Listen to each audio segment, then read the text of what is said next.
బిడ్డని కోల్పోయే సమయంలో తల్లి పొందే దుఃఖము, కడుపు మంట, ఆవేదన అలాంటి తల్లులకు తప్ప ఇతరులకు ఎలా అర్థమవుతాయి? నేను పాపిని, నన్ను వదలండి, జన్మజన్మలకి నా తల్లి నాకు లభింపదు, నా తల్లి లేని లోకంలో నేను ఉండలేను, నన్ను వారించకండి అంటూ ఆమె నూతి గోడకు తల కొట్టుకోసాగింది.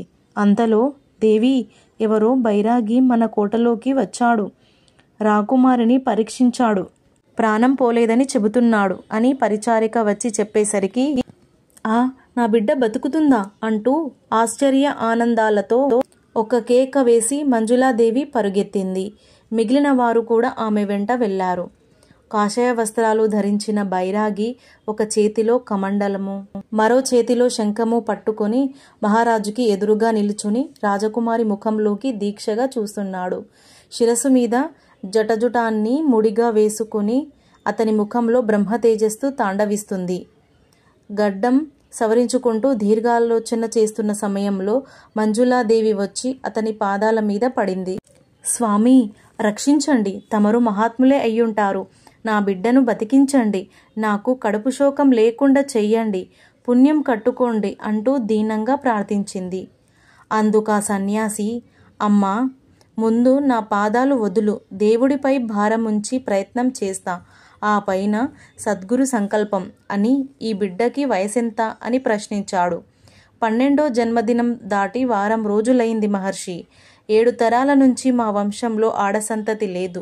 నాకు ఏ సంతానమూ కలగక అనేక యజ్ఞాలు యాగాలు చేసి ఇక సంతానం కలగదని నిరాశ చెంది ఉండగా దేవుడు ఈ బిడ్డని ప్రసాదించాడు. 7 తరాల పెద్దలతో నా వంశం తరించిందని ఈ 12 ఏళ్ళు పరమానందం చెందాం. కానీ మా మురిపెం ఇంతలోనే ముక్కలైతుందనుకోలేదు అంటూ కీర్తికాముడు వివరించాడు. బిడ్డకి పరిస్థితి ఎంతకాలం నుంచి, కారణమేమిటి?